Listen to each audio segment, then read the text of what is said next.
Beneath the towering arches of one of Europe's most famous cathedrals, workers made a gruesome discovery. As they dug beneath the ancient stone floors, their shovels struck not bedrock, but bones, dozens of skeletons arranged in unnatural positions, some with hands still bound, others bearing the unmistakable marks of violent deaths. This was no ordinary burial ground. The truth was far more disturbing. These were victims of ancient crimes, left forgotten beneath centuries of history until now. But here's the chilling part: this was no accident. Medieval architects knew exactly what lay beneath when they built their sacred churches on these very spots. They chose to construct their holiest sites directly over scenes of murder, execution, and unspeakable acts.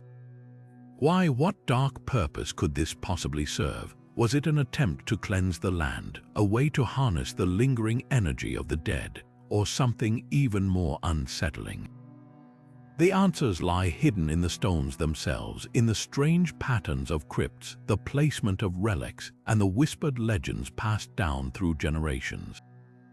By the time we're done, you'll never look at these ancient churches the same way again, because beneath their soaring spires and stained glass windows, there are secrets written in blood and buried by time. Stay with us as we uncover the terrifying truth behind why medieval architects built churches on ancient crime scenes. Now let's step into the medieval mind, where the ground itself could hold memories of violence like a scar.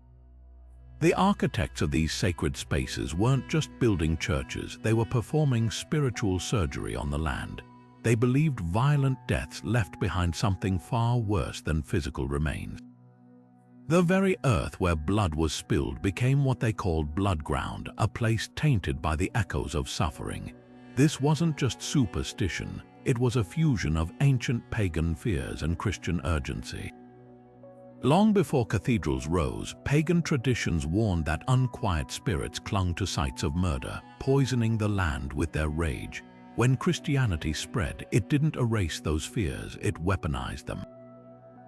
Bishops and builders saw these cursed spaces as battlegrounds where holy structures could act like divine sponges, soaking up the evil. The rituals were precise.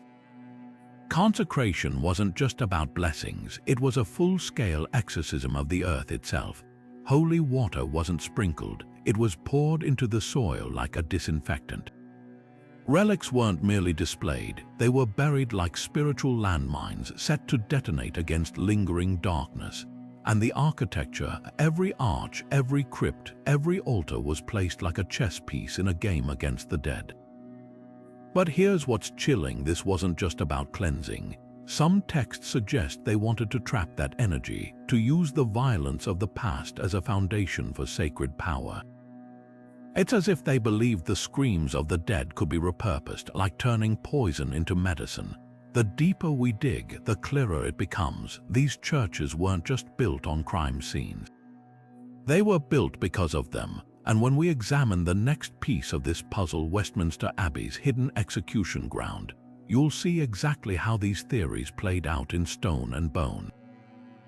Now let's turn our attention to one of the most striking examples of this dark architectural practice, Westminster Abbey. Beneath its grand choir, where kings and queens have been crowned for centuries, lies a secret that rewrites the story of this iconic church. Archaeologists have uncovered something unsettling: the remains of a Saxon execution ground, complete with gallows and mass graves. This wasn't just any burial site. The bones found here tell a violent tale, many showing signs of execution-style deaths. Some skeletons still bear the marks of beheading, their skulls separated from their spines. Others were buried in chaotic piles, suggesting hurried disposal after mass killings. These weren't accidental deaths, they were deliberate acts of power, carried out on land that would later become one of England's most sacred spaces. When the Normans invaded in 1066, they didn't just conquer the living, they sought to dominate the past. Building Westminster Abbey over this execution ground was no coincidence. It was a calculated move, a way to assert control not just over the land but over history itself. By raising a church where Saxons had been executed, the Normans were sending a message. Their new Christian order would overwrite the old violence, absorbing it into something holy. The Abbey's design reveals even more about this spiritual takeover. The choir, where the executions once took place, was positioned directly above the graves. This wasn't just symbolic, it was functional. Medieval builders believed that the weight of sacred architecture could press down on restless spirits, silencing them beneath layers of stone and prayer.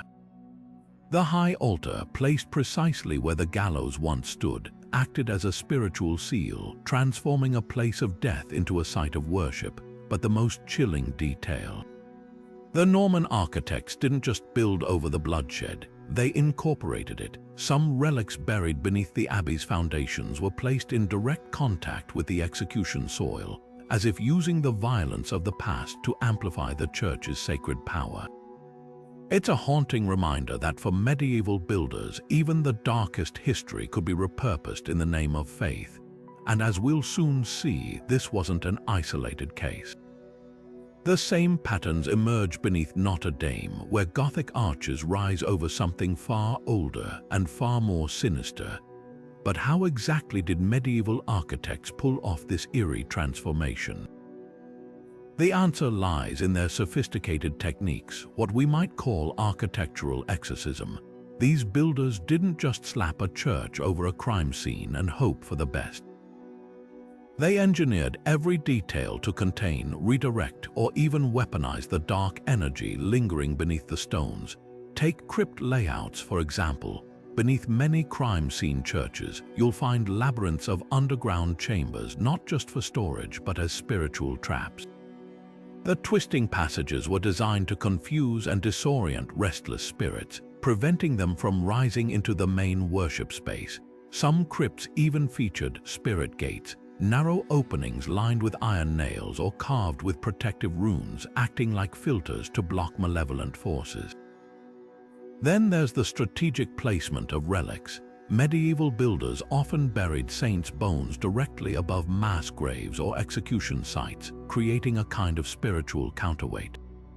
At Sainte-Chapelle in Paris, workers embedded relics into the foundation stones over an ancient Roman prison, effectively locking the residual violence beneath layers of holiness.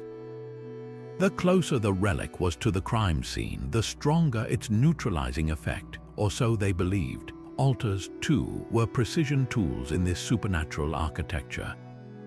Many were positioned at exact geometric points where ley lines crossed or where the most blood had been spilled. The altar at Winchester Cathedral, for instance, stands directly over a pit filled with decapitated Viking remains. Its unusual thickness, nearly twice the norm, suggests it was built to physically suppress the violence beneath, like a holy paperweight holding down the past. But perhaps the most chilling technique, the use of sacred geometry. Builders employed complex mathematical ratios like the golden section to create harmonious spaces that disrupted residual evil. Floor mosaics often concealed hidden patterns, interlocking circles to contain spirits, or downward-pointing triangles to channel dark energy into the earth. Even the stained glass played a role, with certain colors, especially blue and gold, believed to repel malignant forces when sunlight passed through them. These weren't random choices. Surviving builders' manuscripts describe rituals where they'd trace protective symbols in mortar mixed with holy water, or sometimes, disturbingly, with drops of their own blood. Every stone, every beam, every carving was part of an invisible battlefield where architecture became exorcism. And as we'll discover next, this spiritual engineering wasn't just about containment, it was also a brilliant political maneuver. Because when you build a church over your enemy's suffering, you're not just cleansing the land, you're rewriting history itself. Now let's peel back another layer of this architectural mystery, the power play behind the stones. These churches weren't just spiritual shields, they were bold political statements carved in mortar and stained glass. medieval rulers and clergy understood something profound. When you build a monument of faith over a site of suffering, you're not just cleansing the land, you're staging a takeover of memory itself. Take the chronicles of Bishop Bernward of Hildesheim, who proudly documented how his cathedral's foundations swallowed a pagan sacrificial grove. He wrote of trampling the devil's playground by aligning the altar with the exact spot where Druids once performed rituals. The message was unmistakable. Every stone whispered, "Your gods are buried here." This wasn't subtle symbolism. In Gloucester, builders erected the Abbey directly over the mass grave of rebellious nobles executed by William the Conqueror. The king's chroniclers crowed about how the church's shadow would pin their treason to the earth for eternity. Even the stained glass told the story panels depicted angels triumphing over demonic figures, their faces suspiciously resembling the defeated rebels. Perhaps the most brazen example comes from 12th century Prague. Bishop Daniel Roman II commissioned a church over the execution ground of a popular pagan leader, then inscribed the floor with Latin verses boasting how Christ's light drowns the old darkness. Archaeological digs later revealed something chilling. The foundation stones were laid in a deliberate cross pattern over the victim's dismembered remains, turning his grave into the building's literal cornerstone. These weren't just buildings, they were victory monuments in a spiritual war where every column and arch shouted dominance. Bishops' records from tours to Trier brag about conquering evil through geometry, framing their architects as holy warriors wielding compasses instead of swords. The message to survivors and descendants was clear: your history is now our basement, and here's the twist: this propaganda worked both ways. While intimidating the conquered, it also reassured the faithful. When parishioners knelt on floors covering ancient bloodshed, they weren't just praying, they were participating in a centuries-long exorcism, one where their very presence helped cement Christianity's triumph. But the story doesn't end with politics, because beneath Notre-Dame's soaring arches, workers left clues about an even darker secret: how Gothic architects turned pagan sacrifice pits into structural advantages. That revelation comes next, but the architects of Notre-Dame had an even more ingenious trick up their sleeves, one that transformed ancient horror into structural genius. When workers began digging beneath the cathedral's choir in the 19th century, they uncovered something that made even seasoned archaeologists shudder: a deep pit filled with animal skulls, ritual daggers, and human bones arranged in precise celestial patterns. This wasn't just any crime scene, it was a druidic sacrificial complex dating back centuries before Christianity. What's chilling is how medieval builders responded.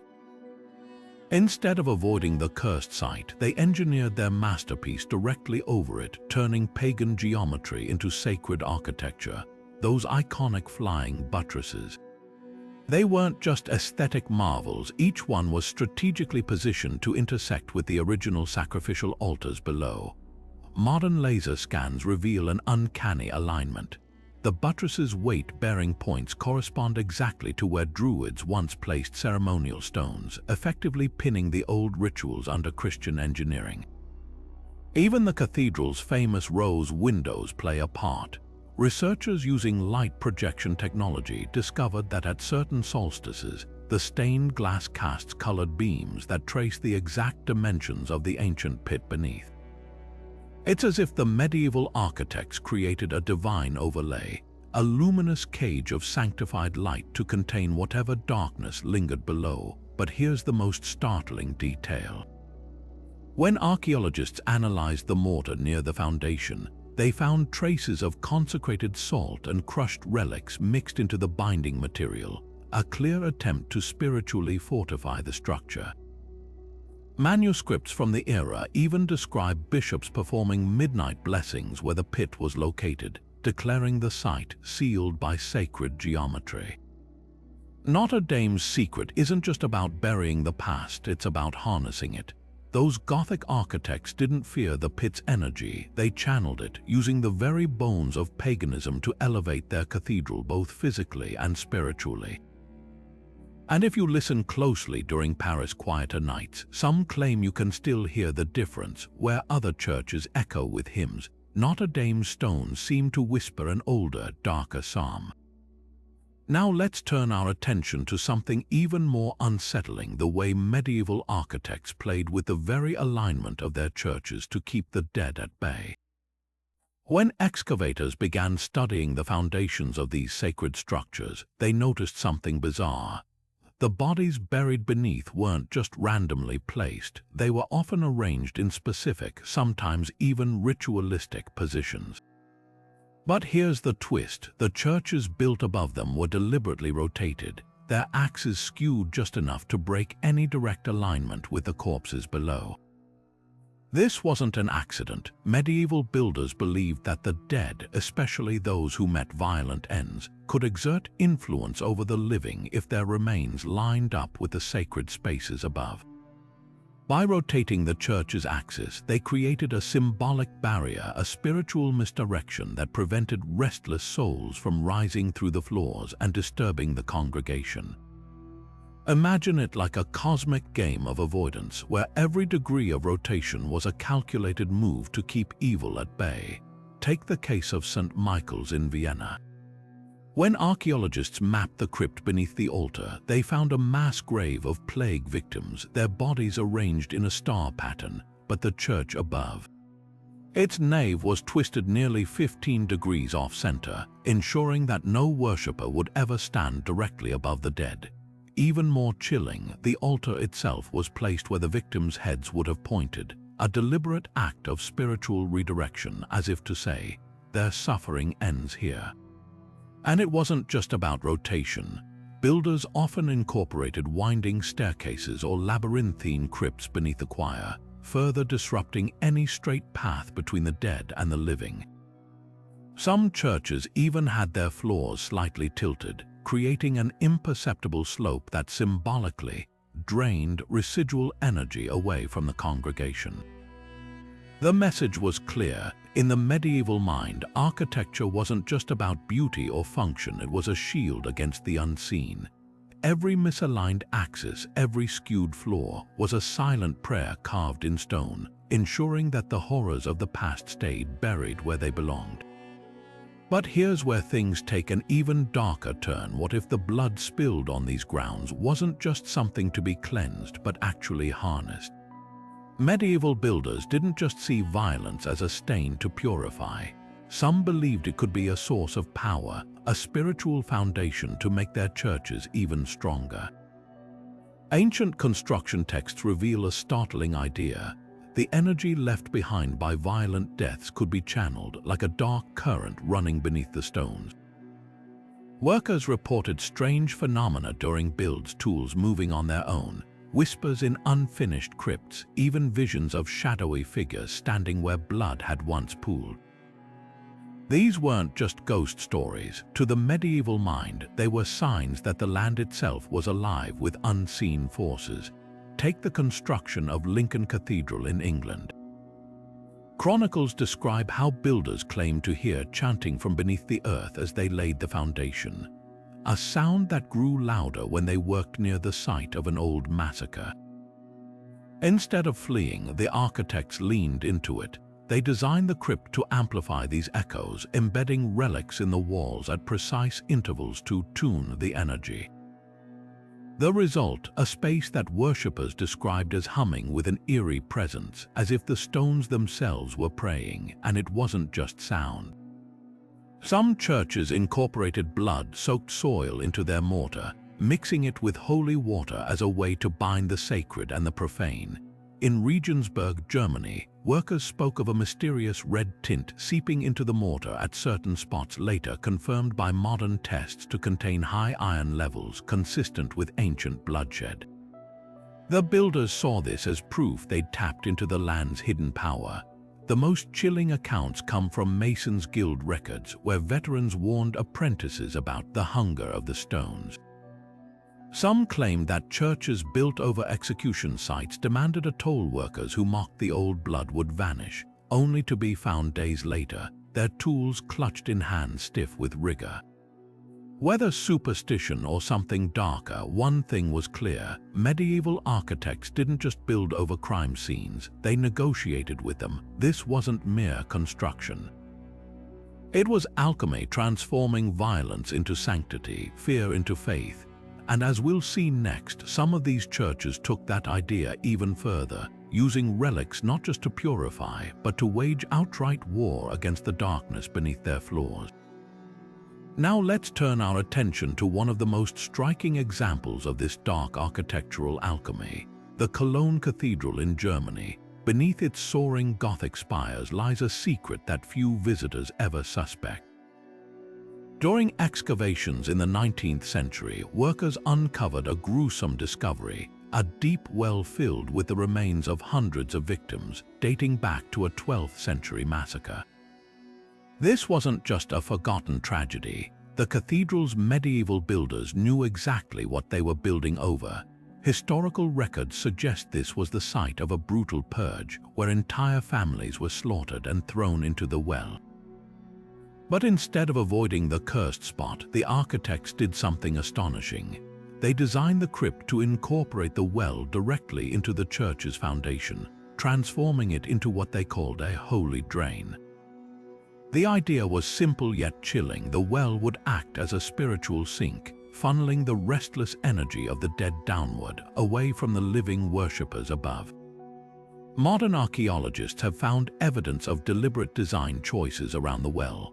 The crypt's pillars were arranged in a precise circular pattern, mirroring the well's shape, as if to contain its influence. Even more telling, relics of saints were placed at exact intervals along the rim, creating a sacred barrier. Local legends speak of whispered prayers rising from the well at night, as if the dead were responding to the relic's presence. But here's the most unsettling detail: the well wasn't sealed. It remained accessible with a narrow staircase leading down, a feature found in no other part of the crypt. Some scholars believe priests would descend periodically to perform rituals, reinforcing the well's role as a spiritual overflow channel. Others suggest it was left open as a warning, a physical reminder of the darkness that faith could contain but never fully erase. The Cologne Cathedral stands as a monument to medieval architecture's dual nature, both a beacon of divine light and a carefully engineered prison for the horrors of the past. And as we'll soon see, this wasn't the only church where architects turned violence into sacred geometry. Now let's uncover one of the most fascinating tools medieval architects used to neutralize these cursed grounds: the power of relics. When it came to building churches over ancient crime scenes, saints' bones weren't just decorative. They served as spiritual counterweights, carefully placed to balance the darkness beneath. Forensic studies of churches like Cologne Cathedral reveal something startling. Beneath the nave, the central worship area, archaeologists consistently find higher concentrations of relics compared to other parts of the church. This wasn't accidental. Medieval builders understood that the nave, where congregations gathered, needed extra protection. By burying saints' remains directly above execution sites or mass graves, they created a sacred barrier, as if the holiness of the relics could press down on the residual evil like a divine seal. Take Westminster Abbey as an example. Beneath its high altar, researchers discovered not just one or two relics, but an entire cache of saintly bones, far more than usual. Historical records confirm this was once the site of Saxon executions. The message was clear: the architects weren't just building a church, they were conducting a spiritual balancing act, using relics to anchor the sacred space against the pull of its violent past. But here's where it gets even more intriguing. The placement of these relics wasn't random. Forensic mapping shows they were often arranged in geometric patterns: crosses, circles, even star shapes, matching the layout of the crime scenes below.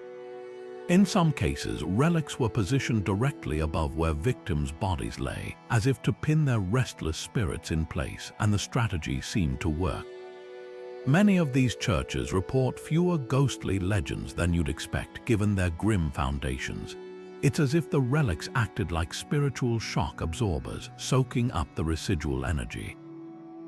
Yet occasionally there are whispers like in York Minster, where workers restoring the crypt claim tools go missing near relic chambers, almost as if the saints themselves are still on guard duty.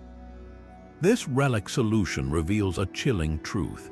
Medieval architects didn't just build over crime scenes, they weaponized holiness against history's darkest echoes, turning saints into silent sentinels standing watch over the dead.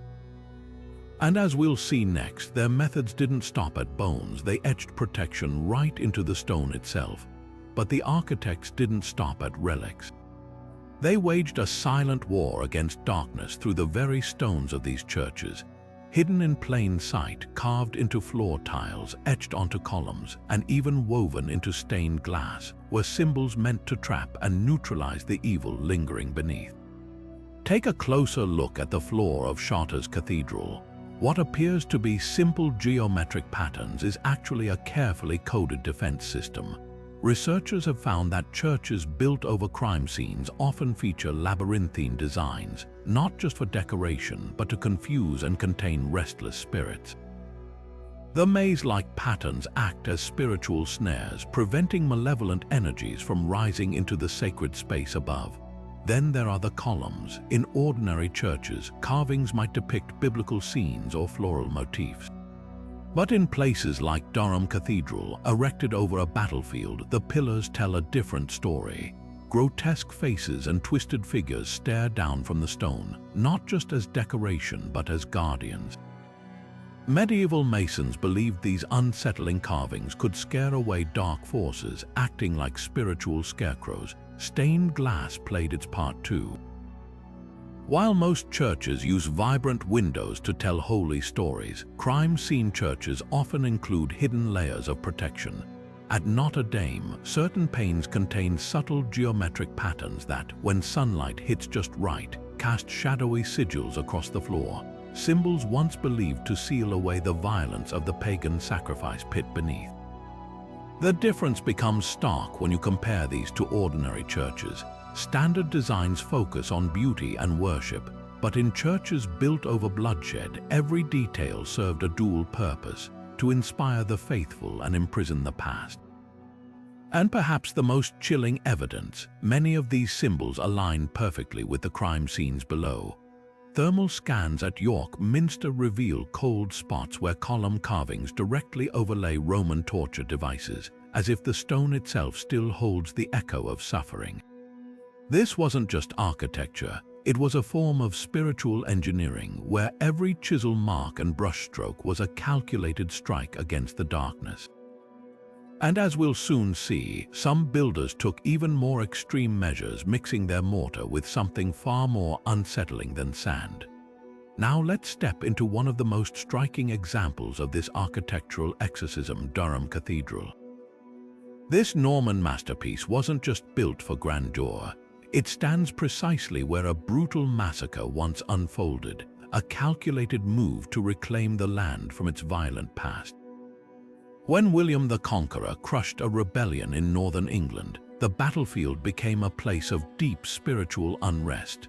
The architects of Durham Cathedral didn't just build over the bloodshed, they designed the entire structure to lock away the trauma beneath.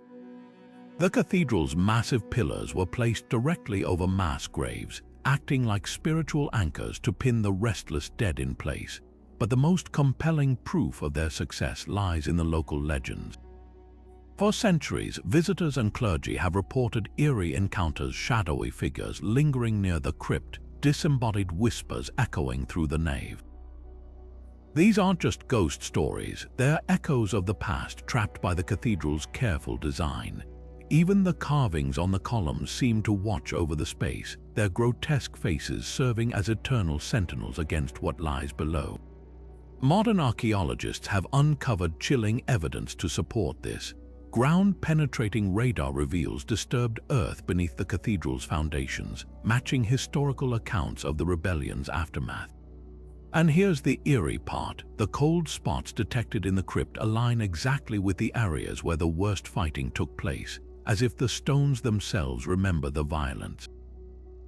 Durham Cathedral isn't just a place of worship, It's a fortress against the past, a testament to the medieval belief that architecture could conquer darkness. And as we'll soon see, this wasn't the only battlefield transformed into sacred ground. But let's wade deeper into the medieval mind, where water wasn't just a resource but a sacred weapon. Rivers and underground springs held a mystical power in the eyes of these architects, especially when it came to cleansing the stain of violence. Picture this, a church rising over an ancient murder site, its foundations secretly interlaced with hidden channels diverting nearby waterways.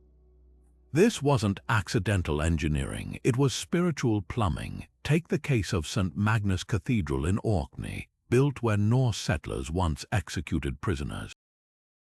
Modern sonar scans reveal something astonishing: a network of narrow tunnels beneath the church, carefully carved to guide underground streams directly beneath the nave. Why? Medieval texts describe water as a liquid veil between worlds, capable of carrying away malevolent energies.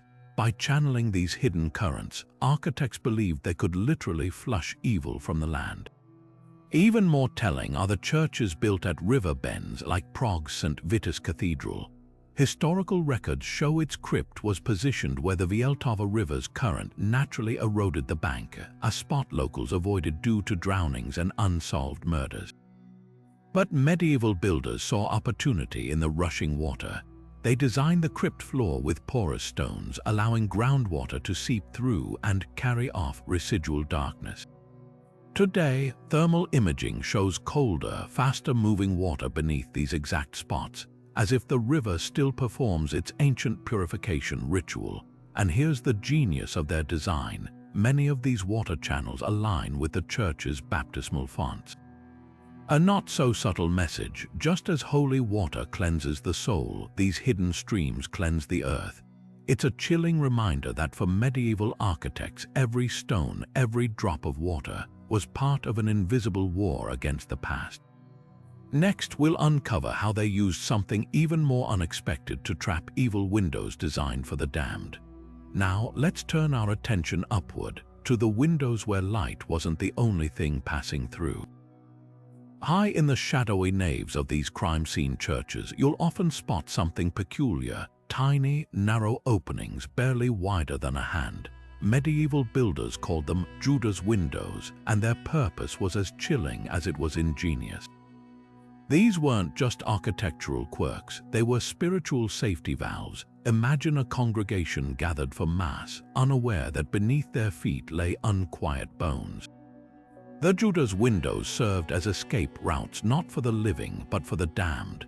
Medieval theology held that souls who died violently or by suicide couldn't rest, their malice seeping into the sacred space. The windows acted like chimneys for the unholy, letting trapped spirits flee upward without tainting the prayers below. Take Lincoln Cathedral, built over a Saxon execution pit. Its Judas window aligns perfectly with the spot where prisoners were beheaded. Local legends say on certain nights you can hear whispers rushing through that narrow slit, as if something still struggles to get out. Even more telling, churches constructed over battlefields or murder sites almost always have more of these windows than ordinary ones. It's as if the architects were counting the dead and building accordingly. But here's the darkest twist: some Judas windows were deliberately placed where no sunlight could reach them. Why? Because medieval craftsmen believed damned souls feared the light. A shadowed exit ensured they'd take the path of least resistance away from the living, away from grace. Next time you visit an old church, look up. Those slender gaps in the stone aren't just for air. They're the silent witnesses to a time when architecture wasn't just about shelter, but about keeping the darkness at bay. Now, as we peel back another layer, we'll see how some cathedrals turned their bloody foundations into sacred puzzles, with labyrinths designed to trap ancient curses. But let's step into one of the most haunting examples of sacred geometry: Chartres Cathedral, where the floor itself tells a story of blood and redemption. Beneath its soaring Gothic arches lies a secret older than Christianity itself. Archaeologists have uncovered evidence of a druidic killing floor, a site where prehistoric rituals once stained the earth. And right above it, the cathedral's famed labyrinth, a winding path pilgrims still walk today. This wasn't just decorative. Medieval builders knew exactly what they were doing. The labyrinth's intricate, looping design served as a spiritual filter, neutralizing the dark energy of the sacrifices beneath. Think of it like a sacred circuit board, each twist and turn redirecting malevolent forces, breaking their hold on the space. The path's 11 concentric circles mirrored the layers of purification needed to cleanse the land, a number long associated with penance in medieval theology. Even the materials held meaning. The labyrinth's white and blue stones weren't chosen at random. White symbolized purity, while blue, often linked to the Virgin Mary, represented divine protection. Together, they formed a visual exorcism, a barrier between the living faithful and the echoes of violence below. Here's the chilling proof. Modern ground-penetrating radar shows the labyrinth's center aligns perfectly with the spot where Druidic priests once performed their rites. And local legends speak of a shadow path that appears at dusk, a ghostly double of the labyrinth said to guide lost souls away from the church. The architects didn't just build over history, they trapped it in sacred geometry, turning a place of death into a beacon of light. Now, as we listen closer, we'll discover how these cathedrals didn't just silence the past, they weaponized sound itself. But the architects of these sacred spaces didn't just rely on stone and geometry to contain the darkness. They harnessed something far more intangible: sound itself. Step inside any of these crime-scene cathedrals, and you'll notice something strange about the way your voice carries. The echoes seem to linger just a little too long or cut off abruptly in certain spots. That's no accident. Modern acoustic studies reveal that churches built over execution sites have deliberate sound distortions engineered into their very walls. Take the choir stalls at Cologne Cathedral, positioned directly above that mass murder well we discussed earlier. When monks chant there, specific notes produce a bizarre, warbling effect, as if the sound hits an invisible barrier. Frequency analysis shows these spots match exactly where victims were once drowned. Here's how it worked. Medieval builders embedded hollow chambers and irregular stone textures in key locations to scatter sound waves. They called it breaking the devil's whisper, disrupting any residual voices of the dead that might seep upward. In Durham Cathedral, the pillars over the battlefield actually absorb low frequencies, creating eerie zones of silence where spectral groans were said to emerge. The most chilling evidence comes from Notre-Dame. Researchers recently discovered that the flying buttresses over its pagan sacrifice pit vibrate at exactly 52 Hz when wind passes through, a frequency known to cause unease in humans. Coincidence? Unlikely. Contemporary manuscripts describe monks hearing the wailing of heathen spirits until architects adjusted the roof pitch to drown them in angel song. Next time you visit one of these churches, clap your hands near the altar. If the echo sounds unnaturally clipped or distorted, you might be standing on medieval audio exorcism in action, a sonic shield forged to silence screams centuries old. Now, let's pull back the curtain on the shadowy rituals builders performed when laying these sacred foundations. Now, let's uncover one of the darkest secrets hidden in the stones themselves, the forbidden rituals medieval builders used to seal away the horrors beneath their churches. These weren't just construction techniques, they were acts of spiritual warfare passed down in whispers among guilds and later erased from official records. Take the mortar binding these sacred walls, for example. Modern lab tests on churches like York Minster reveal traces of animal and sometimes human blood mixed into the lime paste. Manuscripts from the period describe this as the binding of the damned, a way to trap restless spirits within the very fabric of the building. But the most chilling practice was what Masons called the living foundation. In suppressed guild texts, there are accounts of workers burying objects or, in some cases, living creatures beneath cornerstone ceremonies. A 12th century scroll from Chartres mentions a lamb sealed alive under the apse, its bleating muffled by stone as priests chanted psalms overhead. The logic was brutal but precise. Fresh life could overpower residual death energy. Perhaps the most disturbing evidence comes from Cologne Cathedral's hidden crypt. Beneath the main altar, archaeologists found a small recess containing 7 iron nails driven through a child's leather shoe, a clear folk magic practice to pin down evil. Contemporary chronicles blame rogue stonemasons, but the church's own ledgers show payments for special materials delivered at midnight during construction. These rituals weren't just superstition, they followed precise symbolic rules. At Westminster Abbey, the foundation trenches zigzag like a serpent, a deliberate mimicry of Celtic binding spells.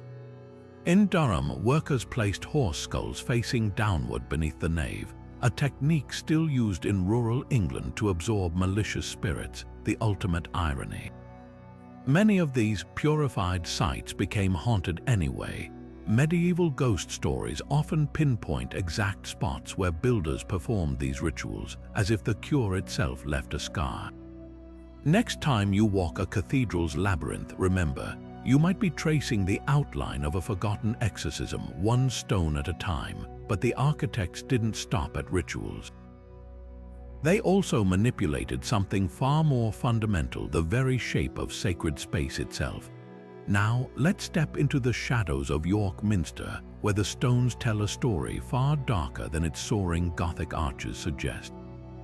Beneath this grand cathedral lies a hidden layer of horror, a network of Roman torture chambers, carefully mapped and sealed by medieval builders. Recent thermal imaging scans reveal something chilling.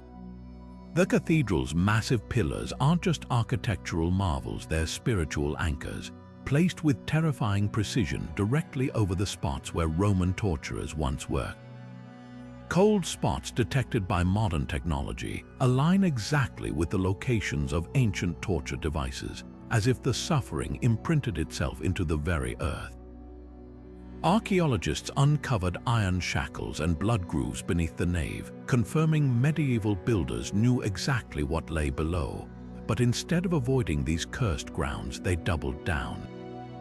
The pillars were designed as spiritual counterweights, their weight symbolically crushing the residual evil. Even more unsettling, the alignment. The cathedral's east-west axis deliberately skews 3 degrees off true east, a deviation found only in churches built over execution or torture sites. Medieval texts call this the angle of containment, a way to prevent tormented souls from rising along sacred lines. Local legends speak of whispered pleas echoing near the pillars at midnight, matching Roman accounts of interrogations. The builders didn't just bury the past, they built a prison for it, stone by stone. And to this day, the cold spots remain, silent witnesses to a battle between sacred architecture and the darkness it was meant to conquer. But the architects had another trick up their sleeves, one that turned water into a weapon against the past. Now, let's uncover the hidden blueprints of sacred geometry, where numbers weren't just measurements, but weapons against darkness. Medieval architects didn't just build churches over crime scenes, they encoded them with mathematical spells. Take the golden ratio found in nature and classical art. In ordinary churches, it creates harmony, but in crime scene churches, it's twisted. At Cologne Cathedral, the nave's width-to-length ratio is 1.618, the golden ratio, but only after adding the exact width of the mass murder well beneath it. Builders literally factored death into their equations. Then there's the pi paradox. Most medieval churches approximate pi as 22/7 for simplicity. But at Westminster Abbey, the choir's circumference to diameter ratio is 3.1416, precisely pi, matching the circular gallows unearthed below. This wasn't coincidence, it was containment, using perfect circles to trap restless spirits in mathematical prisons. The most chilling, the Fibonacci spiral. In Chartres Cathedral, the labyrinth's turns follow the sequence 1, 1, 2, 3, 5, but reverse at the center where druidic sacrifices occurred. Modern laser scans prove the spiral's inversion creates a sacred vortex effect, neutralizing ancient curses through mirrored mathematics. Even floor tiles held secrets. Crime scene churches show pentagram patterns with angles of 108 degrees, not for decoration, but because medieval texts called this the devil's binding angle.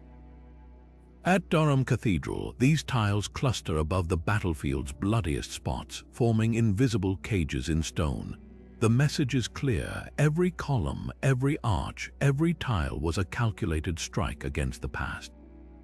These weren't just buildings, they were exorcisms in brick and mortar, and as we'll see next, even the sounds within these walls were engineered weapons. But let's step into one of history's most infamous crime scenes where architecture didn't just cover up murder, it turned it into sacred spectacle. Canterbury Cathedral holds a secret in its very bones. This isn't just a place where a king's men killed Archbishop Thomas Becket. It's where medieval architects staged his martyrdom like a divine play, using stone as their script. The murder happened in the northwest transept, but here's the twist.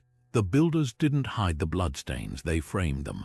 The exact spot where Becket fell became the center of a new chapel, elevated 3 steps above the main floor.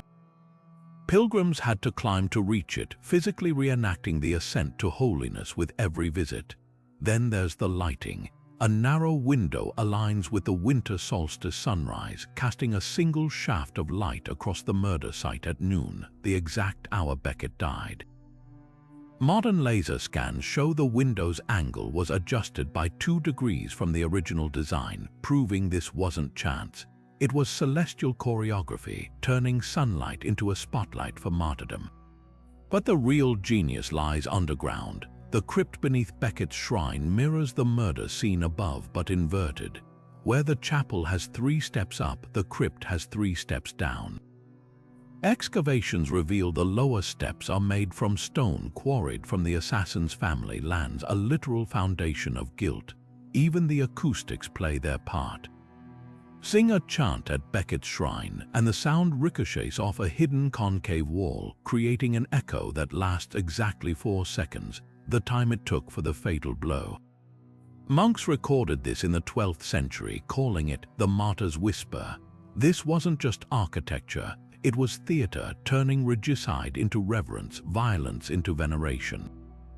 And as we'll soon see, these sacred stages weren't unique to Canterbury, they were part of a darker, wider pattern.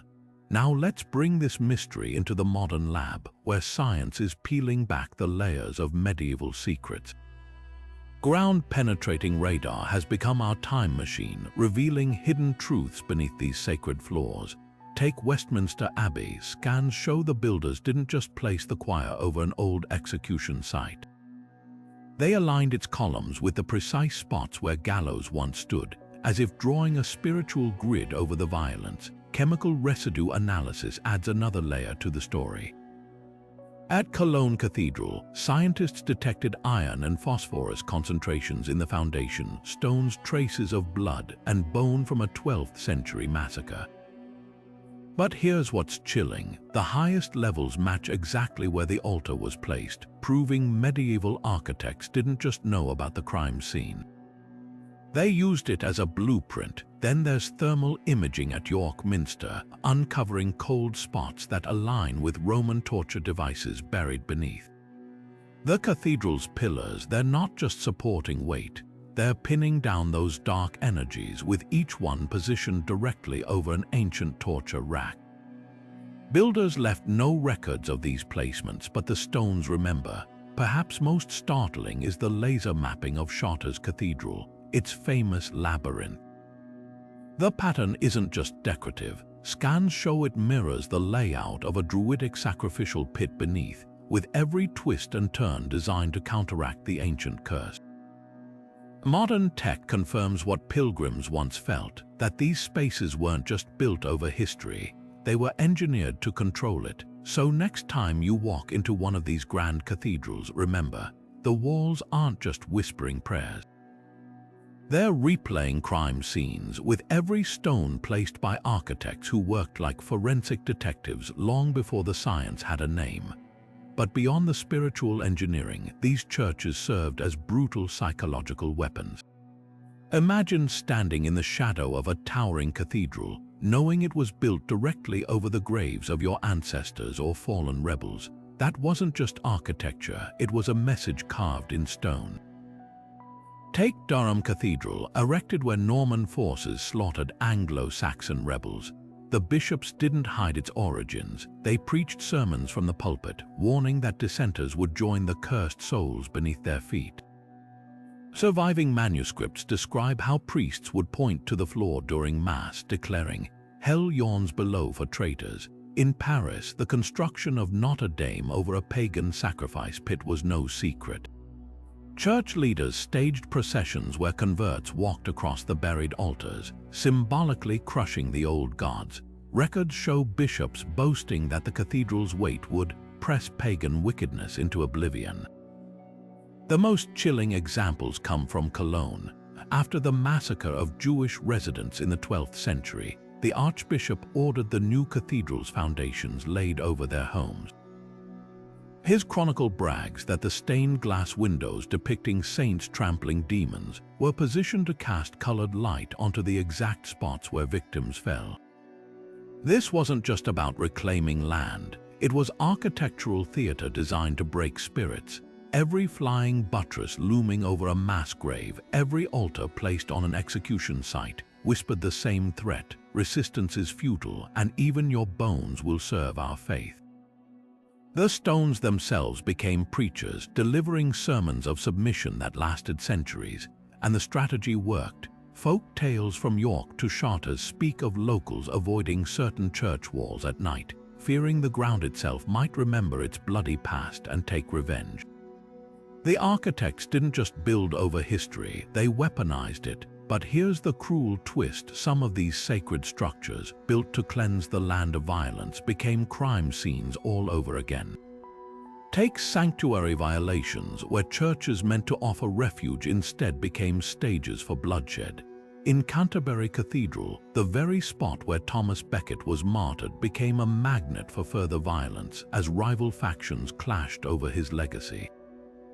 The architects had to redesign the shrine with even more protective symbols, layering new defenses over old wounds. Then there's the case of Westminster Abbey, where the sacred space meant to purify an execution ground became the site of royal murders and political assassinations. The builders faced a grim puzzle: how do you sanctify a church that's been stained by fresh blood? Their solution was to bury relics deeper, twist the crypt passages into more complex patterns, and add hidden carvings meant to trap restless spirits.